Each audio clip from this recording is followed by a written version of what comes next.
força do seu povo, o refúgio salvador do seu ungido. Salva o teu povo e abençoa a tua herança. Apacenta-o, exalta-o para sempre. Salmo capítulo 28, verso 8 e o verso 9.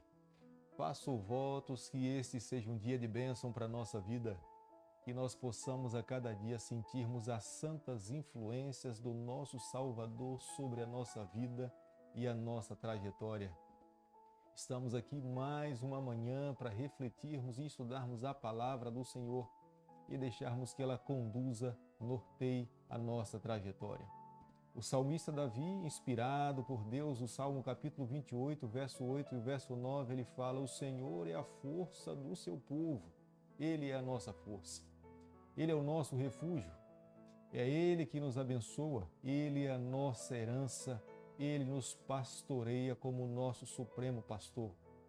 E nós queremos a cada dia, de fato, seguirmos dessa forma, pedindo a Deus que a cada dia da nossa vida nós possamos senti-lo ao nosso lado com as suas mãos estendidas, para que nós possamos cumprir os propósitos de Deus na nossa trajetória. Nessa manhã nós iremos mais uma manhã abrirmos a Bíblia e estudarmos um capítulo da Palavra de Deus, no livro de Êxodo, capítulo 5, o verso 1. Depois foram Moisés e Arão e disseram a Faraó: assim diz o Senhor Deus de Israel: deixa ir o meu povo para que me celebre uma festa no deserto. Esses foram os pedidos de Arão e Moisés. Arão era o porta-voz de Moisés. Moisés já tinha apresentado muitas desculpas, falando que ele era pesado de língua, não tinha capacidade de argumentar diante de Faraó. Mas mesmo assim Deus viu em Moisés o seu líder, o seu libertador, e o enviou ao Egito para que ele pudesse se apresentar diante de Faraó. Moisés recebia de Deus as orientações, mas Arão era aquele que comunicava a Faraó o que Moisés ouvia do Senhor. E nós podemos ver aqui no capítulo 5, no verso 1, que eles estavam agora diante de Faraó para pleitear, advogar a liberdade do povo de Deus, falando que Deus queria, e de fato era a vontade do Senhor, que o seu povo fosse para o deserto, porque Deus tinha assumido uma aliança com Abraão, com Isaque e com Jacó, para que no deserto o povo pudesse adorar ao Criador. Seria o povo peculiar de Deus. Os planos de Deus para a nação de Israel eram muitos. Ele queria abençoar o mundo através da nação de Israel. Deus iria colocar Israel em Canaã, porque ali era o eixo da terra, era o centro. Os povos passavam por ali para fazer as suas comercializações, e ao passarem por dentro de Canaã, a terra de Israel, Deus queria que Israel abençoasse todos os povos da terra. Todas as nações da terra, Deus queria que eles pudessem conhecer a respeito do amor de Jesus Cristo. Como nós veremos mais adiante no livro de Pentateuco, nós veremos que o santuário seria uma forma didática de Deus em ensinar às nações que Jesus Cristo um dia viria aqui a essa terra morrer por cada pecador, por cada pessoa. Aqueles que quisessem receber a salvação em Jesus Cristo deveriam acreditar, confiar na palavra do Senhor. Mas aqui estava o povo de Deus ainda no cativeiro do Egito. Faraó oprimia o povo do Senhor. O faraó que conheceu José e conheceu a Jacó já tinha falecido. O novo faraó que tinha assumido o reino não tinha nenhum conhecimento a respeito nem de José, nem de Faraó, nem muito menos a respeito de Deus. É por isso que no capítulo 5, no verso 2, nós podemos ver a fala de Faraó. Respondeu Faraó: quem é o Senhor para que lhe ouça eu a voz e deixe ir a Israel? Não conheço o Senhor, nem tampouco deixarei ir a Israel. De fato, Faraó estava falando uma verdade. O único conhecimento que Faraó tinha a respeito de deuses eram os seus deuses do Egito. Eram as imagens que estavam ali, eram as estátuas estáticas que estavam paradas à sua frente. os magos enganadores que estavam ao seu redor, que em algum momento fizeram alguns milagres, mas eram milagres que eram falsos. Mas, de fato, o faraó não conhecia o Deus de Abraão, o Deus de Jacó, o Deus de Moisés. E esse Deus queria salvá-lo. Esse Deus queria conduzir também o Egito. Esse Deus queria salvar Faraó e toda a sua família e os seus súditos. Mas, de fato, Faraó não tinha nenhum conhecimento a respeito desse Deus. Creio, amigo, nessa manhã, que deve ser a nossa atitude a cada dia conhecermos mais a Deus.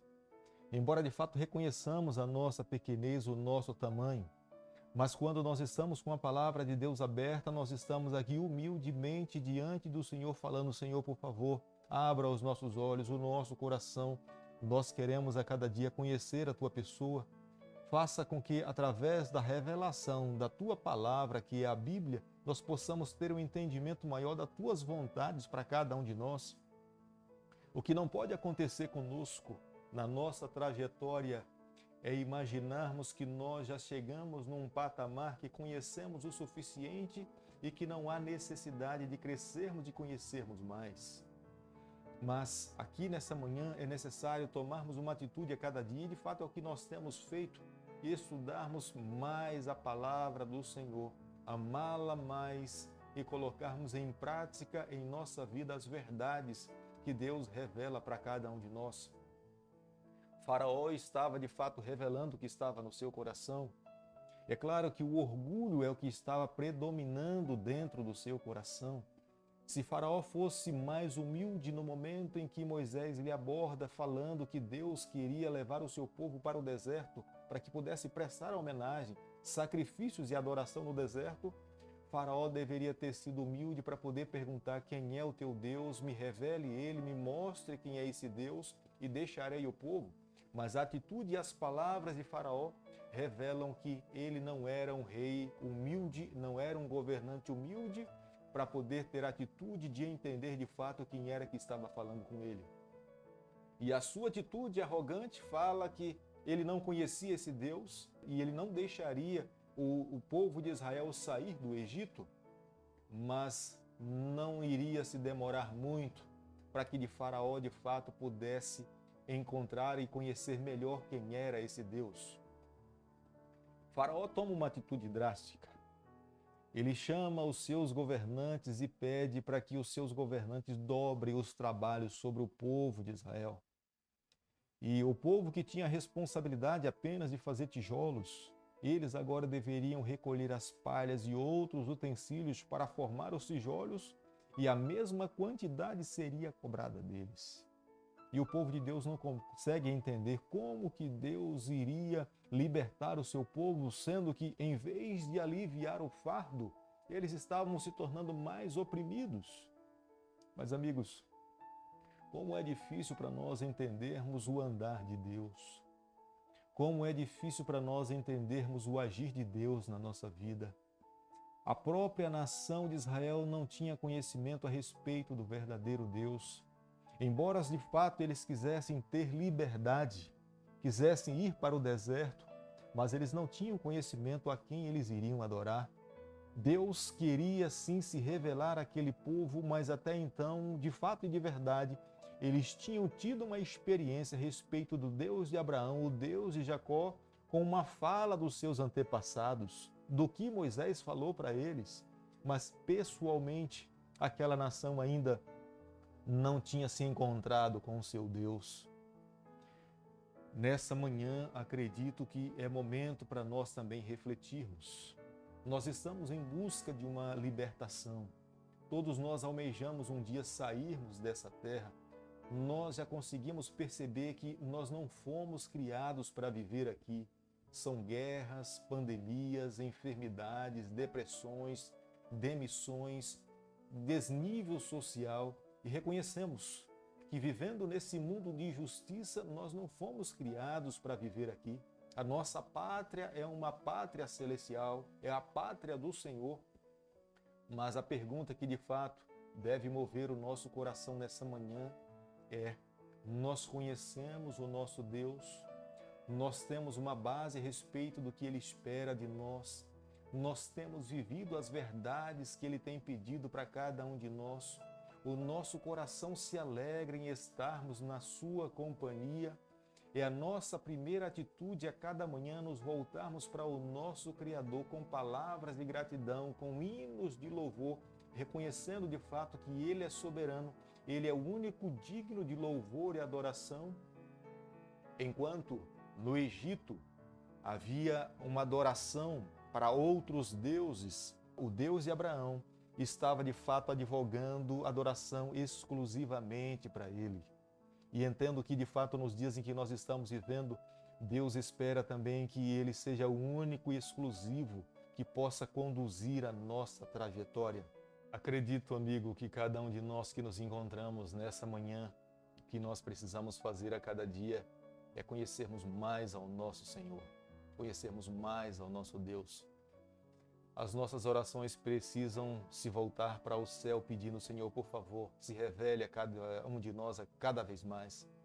Que os nossos olhos possam estar abertos para entendermos as Suas verdades e as Suas vontades para cada um de nós.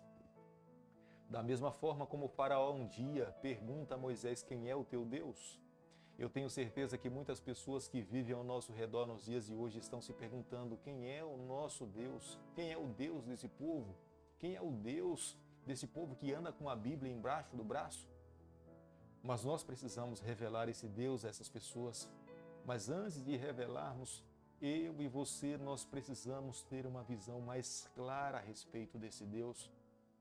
Nós precisamos nos aproximar mais dele. Nós precisamos entregar mais o nosso coração para Ele. Nós precisamos renunciar às nossas vontades para que Ele conduza a nossa trajetória. Fazendo dessa forma, vivendo dessa maneira, eu tenho certeza que a mão de Deus será de uma forma muito mais poderosa sobre a nossa vida. E obras que até então não fizemos, Deus irá permitir que essa igreja, nos dias atuais, ela consiga realizar. E como resultado dessa mesma vida, dessa mesma união, dessa entrega, tenha certeza, será o encontro, desfecho final que se dá no último livro da Bíblia. O noivo irá buscar a sua noiva. E como uma expressão de amor, para que possam viver eternamente juntos, Deus irá voltar aqui a essa terra, encontrar-se com o seu povo, para que esse povo viva ao seu lado por toda a eternidade, livre de todo mal, de todo sofrimento, e estaremos seguros ao lado de Deus por toda a eternidade. Querido Pai, nessa manhã nós nos colocamos em Tuas mãos. Nós queremos a cada dia fazer a Tua vontade. Nós queremos amá-lo cada vez mais. Por favor, permita que os nossos olhos se desvendem e nós vejamos a Tua pessoa de uma forma muito mais clara que até então não conseguimos. Fica conosco no decorrer desse dia, nos toma nas Tuas mãos. É o nosso pedido e a nossa oração. E nós fazemos em nome de Jesus. Que o Senhor te abençoe e te guarde. Que Ele faça resplandecer o seu rosto sobre você, que Ele tenha misericórdia de você, e sobre você nessa manhã Ele levante o seu rosto e conceda a sua paz, em nome de Jesus. Amém.